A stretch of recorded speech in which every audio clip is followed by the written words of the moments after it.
Hey everybody, Edo here, and I am super excited today because I've got AnnaMaria Jackson-Phelps on the line. Say hello. Hello. And if you're not aware, AMJ for short, AMJ is actually Pencil First Games' social media manager, handles a whole bunch of our social media stuffs, whether it's Twitter or Facebook or Instagram or a variety of other places.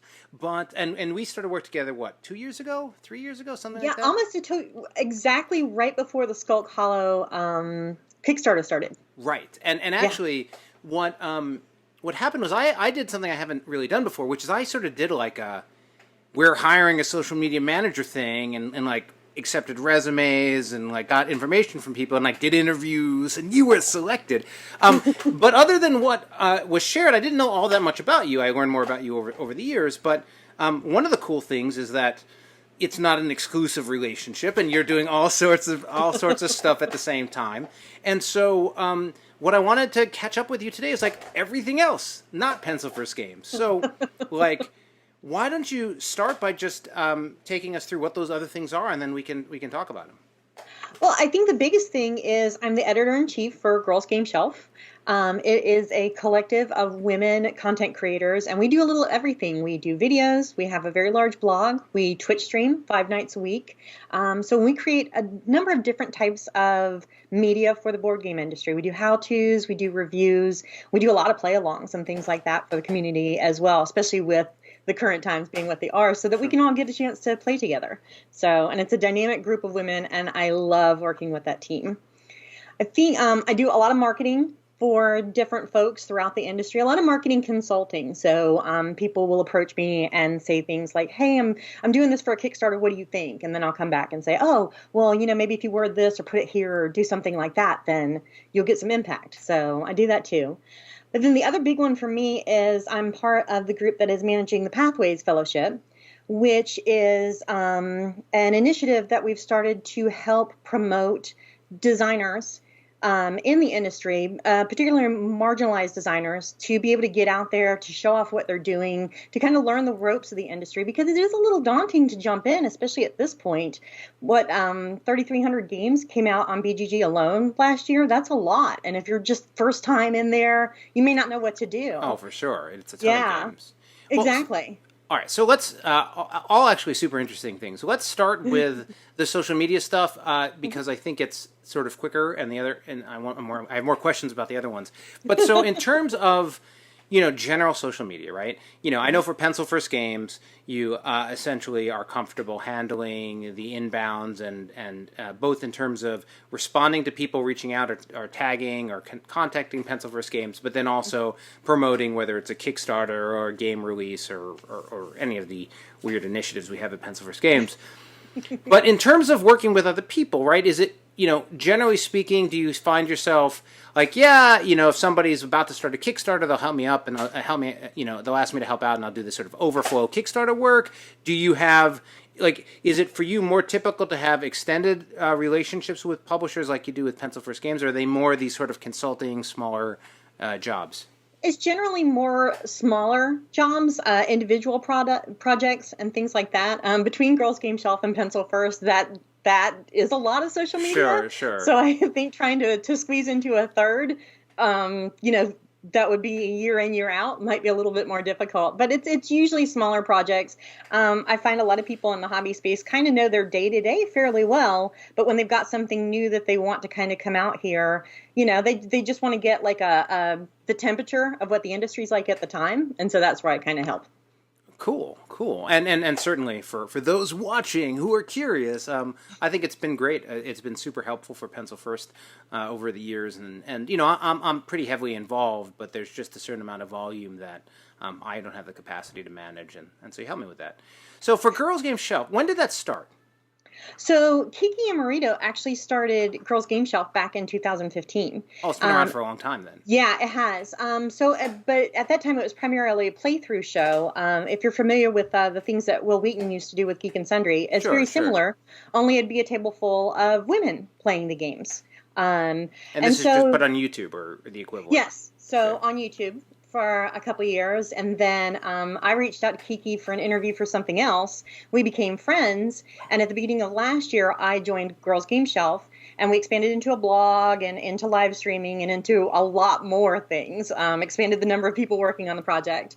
And then Kiki retired at the beginning of this year, and so now it's me and some other folks working on it, Sure. Monique and Benita, and just a fantastic team of ladies. So Yeah. it's been Yeah, really and awesome. you have I don't know if it's the header for the group or whatever, but typically when I see the name, it's got the whole team, or at least a lot of Yes. the folks on the team Yep. shown there, which is awesome. It's funny, like I don't know. It's sort of like I see that site content constantly online, but I don't know if it's just because I'm so close to your stuff that but it does seem like more and more. I see that as it being very active. Have you seen a growth, or is it like no, it's the same as it's always been? Like, where do you think it We've been growing a lot, particularly in the last 3 or 4 months with between team building and kind of moving into doing things like a lot more live streaming. We're producing way more videos. It used to be much more typical because of the length of playthroughs and the amount of things that went into them. It was more typical to see a video every couple of months. Now we produce a video every single week. in addition to the Twitch streams? So yeah, and we do Twitch stream 5 nights a week. So, or well, I should say 3 nights, and then we do some afternoon because we have a lot of fans in the EU as well. So we try Sure. and catch everybody's time zone. Well- so and then we produce content for the blog 3 times a week too. And so, being somebody that is heavily in social media, and obviously you have you have a blog, YouTube, live stream with Twitch.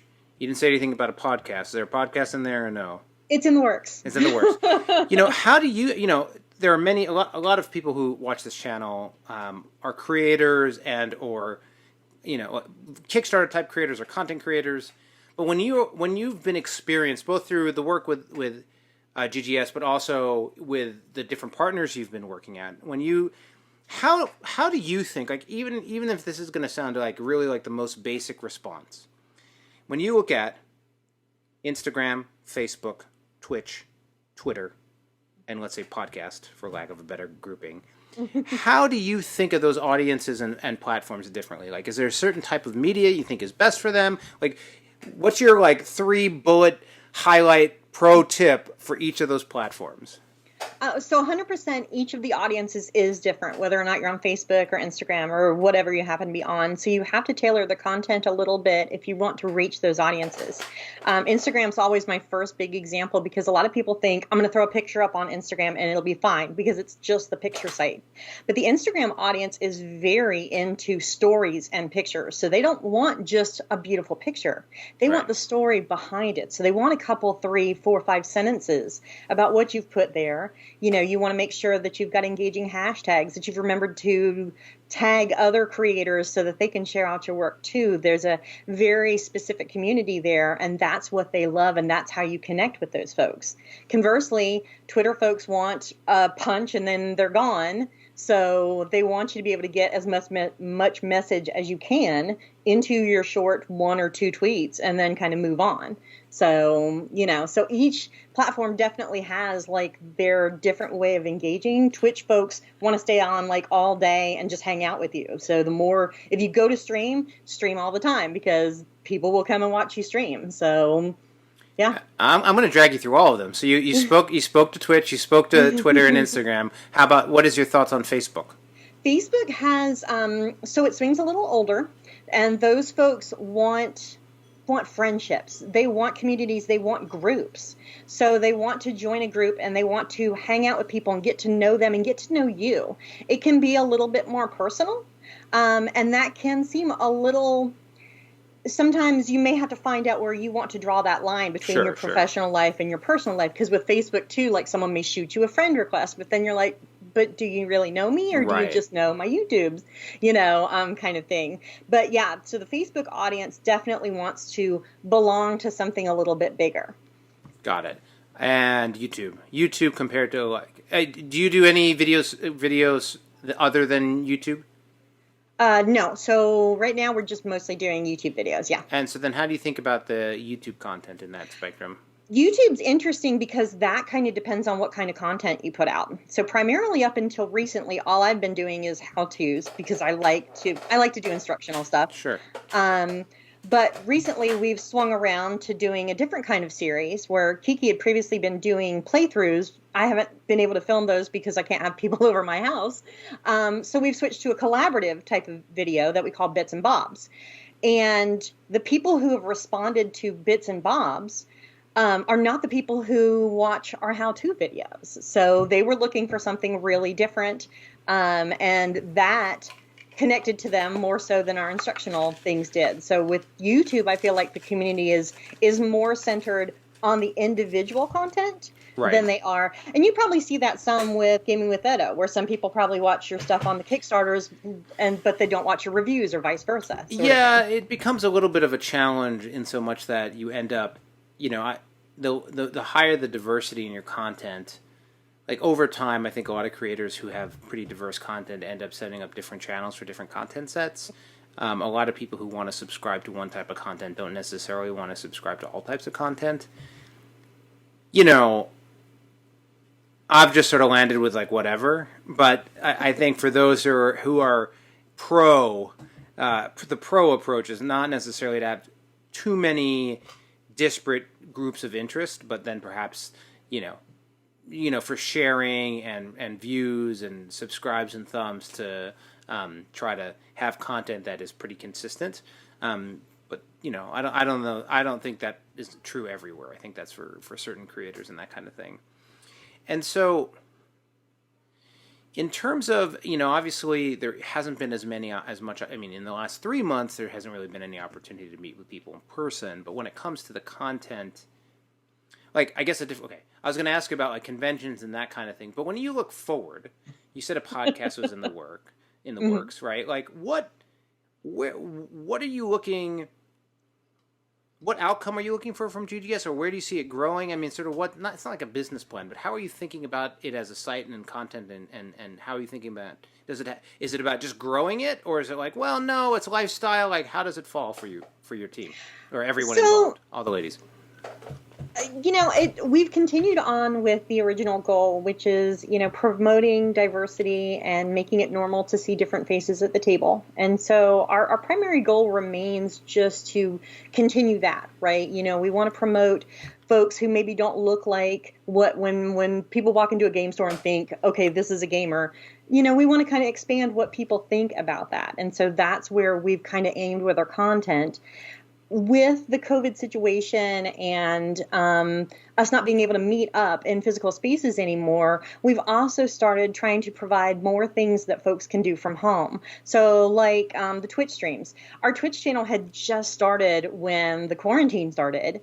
So we pivoted from just doing, hey, we're going to play some games and y'all can watch, to we're going to play some games and y'all can actually play along. So I have a whole shelf back here of games that you can play at a distance with as many people as possible. So, and we do that. That's more than half of our live stream content. So now it's not just about come and see us and watch us grow and watch our content, but now it's almost a little bit come and be part of that with us. So sure. It's been pretty awesome. Have you done Boggle yet?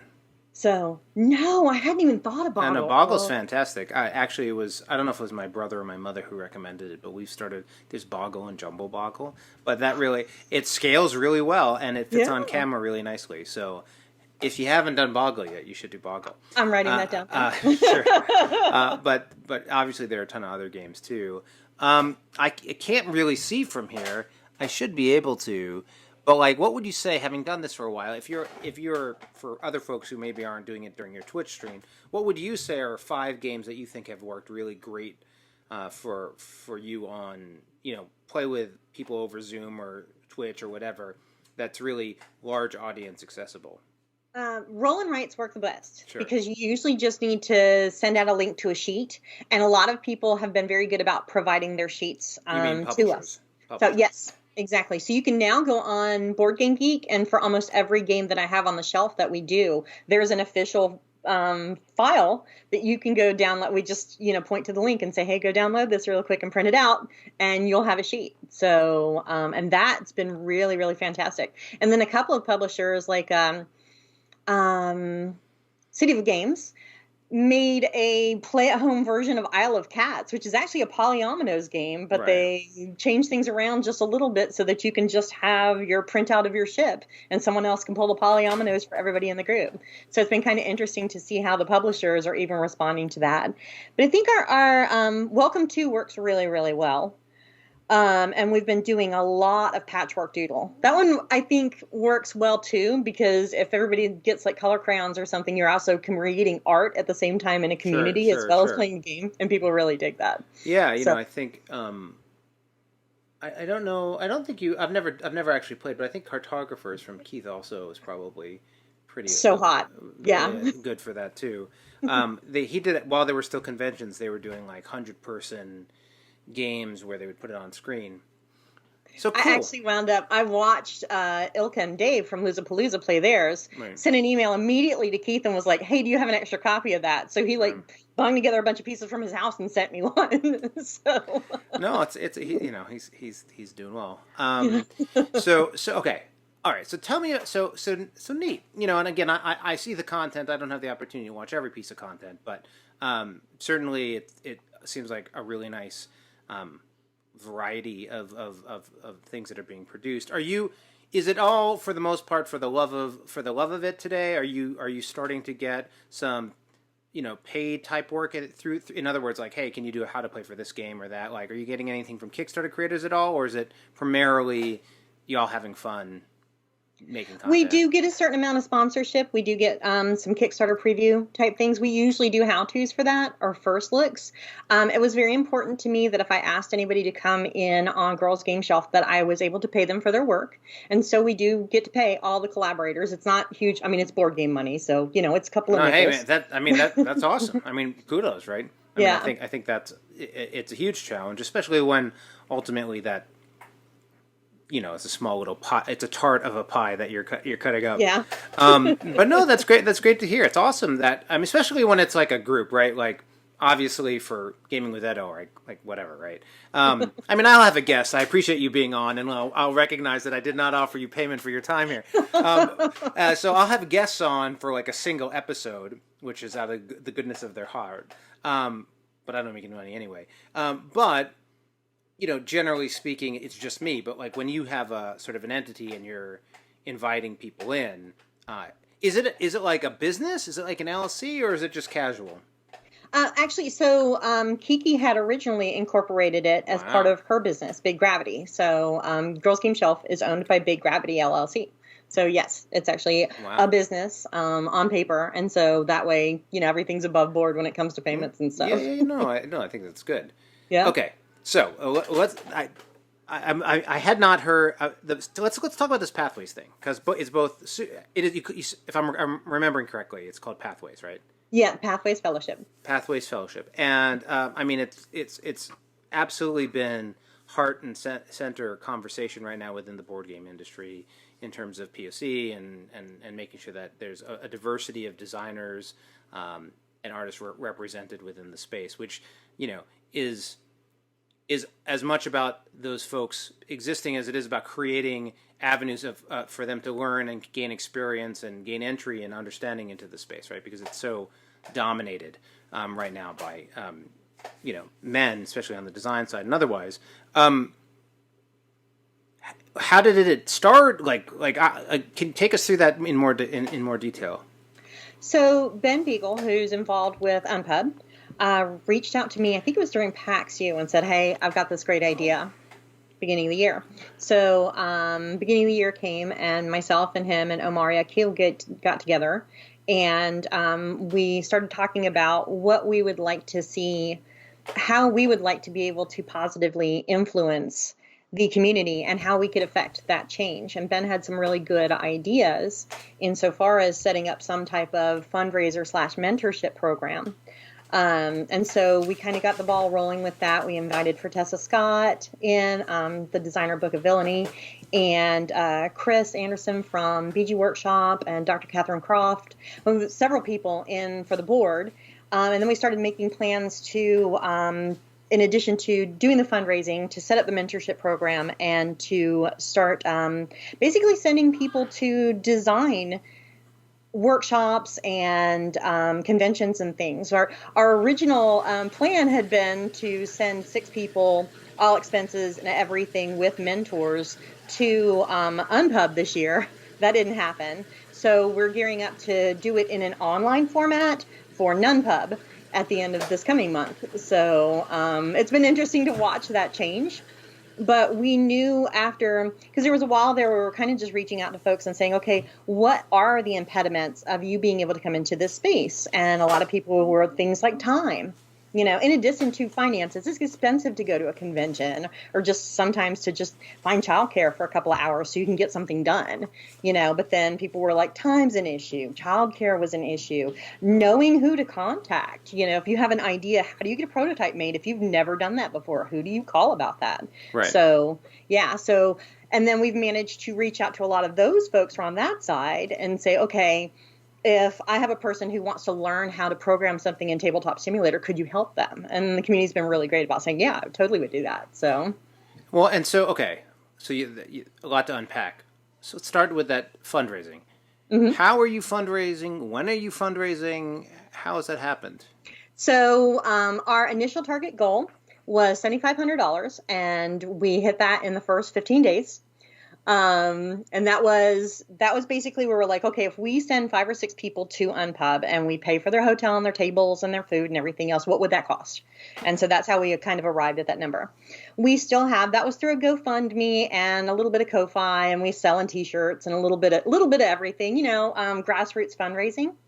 That's still open, although we haven't been actively promoting it because right after we hit our goal and we were super stoked about it, like everybody's state closed. So then we couldn't make any travel plans for everybody. So it's still there and we still are accepting sponsorships and help through it. But we haven't been as actively saying, hey, throw some more money in the kitty, because we wanted to make sure that we were being good stewards of the money that we had and found an active way to use that this year during the crisis that we're undergoing now. I don't want to have to sit on it. I want to help people now. Sure. And so we wanted to find a way to do that. So, and I think we have. Awesome. And then, so, okay, got it. And I don't know. I'm like trying to remember when all this happened. And I feel like you would have mentioned it to me, but I also feel like I would have done something about it. So, but setting that aside, but got it. Now let's talk about sort of how do you, okay. And for those listening that are interested, even though you're like, not really taking money right now, but we'll take it in terms of support or just interest, where can people learn more about what we're talking about? Where is there if you look up Pathways Fellowship, we've got a website, and there is, like I said, the GoFundMe's linked there. I'll drop a link in the comments of this video as well. And we've got Facebook, Twitter, all of that set up too, and is active and running and. Got it. So yeah, we're there. Okay. So next question is, so in terms of finding, I think you said marginalized, but I don't remember what term you used, but when you're thinking about the folks you're looking to find and support and give traction to, how do you find those folks? Are there parameters? Like, how do you go about defining and accepting it? Like, what does that process look like for you guys?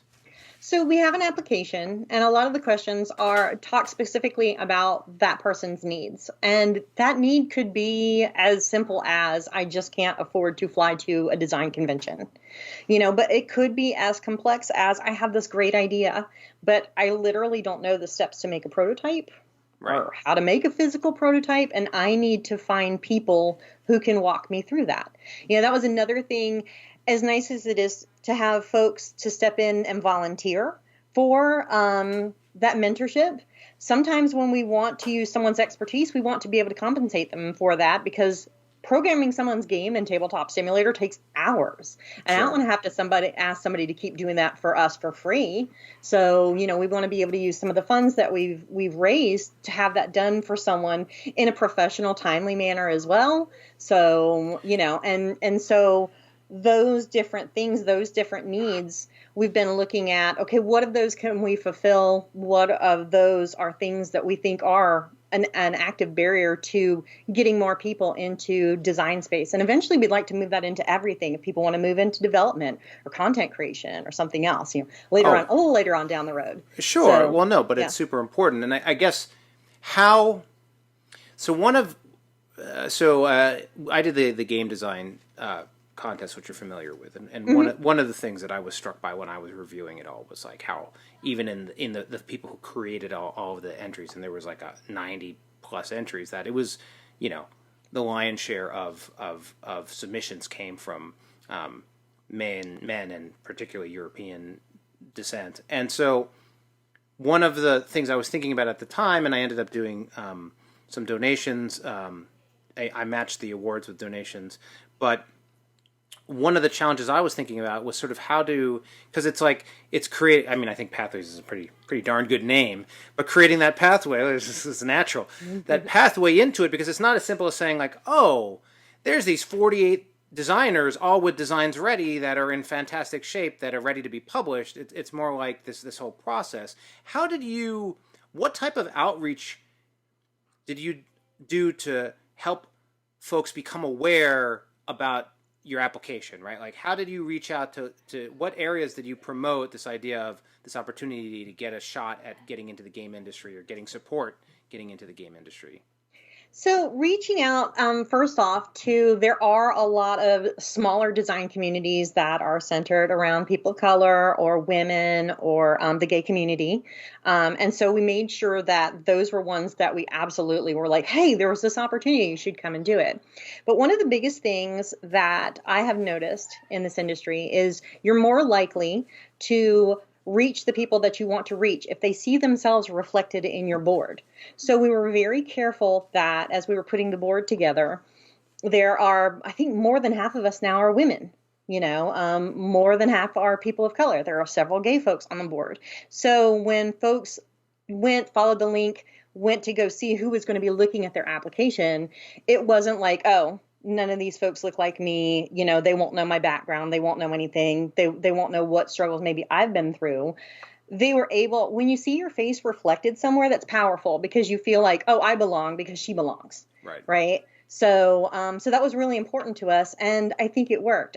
Chris mentioned the same thing with the board game workshop contest. This is his third year. And this was the year he had even more women judges and he had more women submissions. Sure. And part of that's just, you look there, you see other ladies, and you're like, oh, okay, this is a lady-friendly space. I feel good about that. Got it. So, okay, and so right now, it sounds like you've accepted your applicants, but you're select. I don't know what you call them, but the not the winners, but the chosen. I don't know. That sounds weird. But we're doing selections. Selections. Right? Yes. Are people still able to apply? Is it applying for the future? Is it closed? What does it look like today?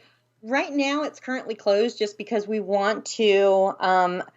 Because of the timeline of this year, we had intended to do Unpub, and then we were going to do something like Metatopia here towards the end of the year, and then be kind of on a revolving schedule of the different design contests throughout the year. Since none of those appear to be happening, we're trying to make sure that we've set up the foundations for a good online program, and then we can reopen it up and start a whole nother wave there. Got it. Awesome. And so you're working through the set of folks. And is that, out of curiosity, is that private or public? Like, are these folks sort of, once you've selected them, whoever the selected people are, I don't know what the name of it, but anyway, the chosen, it seems like the right one, but it seems the chosen one. But like, is it at the discretion of that person that they say, hey, actually, I just want to do this privately? Is it inherently public? Will people be able to know who's selected? How does that work? We want to leave that up to the selectees, while we will say, yes, we have selected a certain amount, Sure. certain amount, and, so-and-so will be working on them, and et cetera, working with them. Sure. It's important. Some people are very private about that and Sure. don't necessarily want all their business out, for a lot of different reasons. Maybe they're just uncomfortable with folks knowing that they've applied. Maybe they just don't want the attention. Sure. We do. I mean, it's similar to like we do with the contest, where we don't publish the contest winner's name until they've said that's okay. Sure. Because they don't want a bunch of Facebook messages from people who are like, hey, give me my thing. Like, right. And specifically for that's like a contest to win a copy of win a copy of Sunset Over Water by sharing a picture of your garden or something, or herbaceous. That people say who won, and what you're saying is it's just you ask the person, are they comfortable with people knowing they won? And sometimes the answer is no, and then you just say, we selected a winner, and that's it. Cool. I mean, again, to the extent, clearly, I am not up to speed to all of the activities and things going on, which is, again, totally fine. But, I mean, it's super important, right? There's such a gap. And thinking about how and ways in which to improve the situation, I think is substantial. So kudos to everyone involved in driving that forward and making it a thing. And I certainly hope that as you are ready to accept more support, you're able to accept more support. And as you are ready to, take in new people, that you're able to take in new people and hopefully lead to success stories down the road. And manifest change, right? Not just little things, but in time, make a big change there. Are there other initiatives? Like, so this is just one. Are there other ones you're familiar with that are also doing similar things that are worth mentioning? So the Board Game Broads has a regular mentorship program. That's been around for about 2.5 years. And they have other women that are already involved in the industry, mentor folks that are either new or looking for something specific. I mentor through that group mainly in things like social media and marketing and how to produce content, where there's other women who are published designers who mentor about design. So they have that program. Grace Kendall and her partner, and I'm afraid his name right now is eluding me, but they've got the tabletop mentorship program where they do microloans as well as match folks up for shorter periods, like about 6 months, just to kind of kickstart mentoring. And that's another one where it's a little bit of everything. So you can come in and say, I want to be a designer and I'd like to be matched up with a designer, or I'm matched up with a fantastic lady right now who's just starting in content creation. And so it's been like, oh, you should get this camera and this mic and try out like Twitch streaming or whatever. Sure. So yes. So there's lots of them out there. Awesome. Well, no, it's good. I mean, it's like one of those things like, and how to best say this, like, obviously they're not for me. So like, that's one of the reasons I'm probably not familiar with it, but I do think it's important, that they exist, and I'm happy to hear about it. Well, so I think, in terms of the spectrum, lots of great things. I'm trying to think if there was any other, I mean, that was really the GGS and the Pathways Fellowship, obviously, the project. If somebody wants some support in social media, how might they find you? So I'm all over every bit of social media you can imagine. You usually, if you reach out to Girls Game Shelf, and we are literally on every platform, you'll get me. It's me at the end of the line for all of those things. So you're absolutely reach out, and even if you just want to talk about board game creation and content creation or board game creation, I dabble in design as well. So throw me a line. That'd be great. girlsgameshelf@gmail.com is the email address. So awesome. And yeah. And what's the Pathways Fellowship, or is it like is it an easy email website, or is it like you got to just put it in Google and find it? Pathwaysfellowship.com, or I think that counts. And it's the Gmail as well. So awesome. Well, so thanks so much for being on. Obviously, everything you do for Pencil First Games, I appreciate. But also talking through everything else you got going. That's awesome. Well, thank you, and thank you for the opportunity. Yours was like the first job I had in the industry, and it's and I love doing it, and I feel like I learn so much working with you all the time. So, well, thank you. It's really cool. Yeah, you are. It's funny. You're I guess employee number 2, so to speak. For Pencil First Games, we do a lot of work with a lot of different groups, but in terms of you and I guess maybe you're employee number 3. It depends on how you think about it. But you and Kim Robinson are the most cross product. Like, I work with Steve a lot, I work with Keith a lot, but in terms of Kim, who does a lot of the like Pencil First Games branded graphic design, and then a whole bunch of everything else on graphic design and on social media, you're the only two that sort of span the wealth there is of Pencil First Games. So I appreciate that. But anyway, thanks so much for being on. And thanks everyone for watching. Bye. Bye. Hey everybody, Edo here, and thanks for watching Gaming with Edo. reviews over here on this playlist, league and insider videos over here on this one, subscribe, share, all that good stuff. But most importantly, play some great games. Thanks.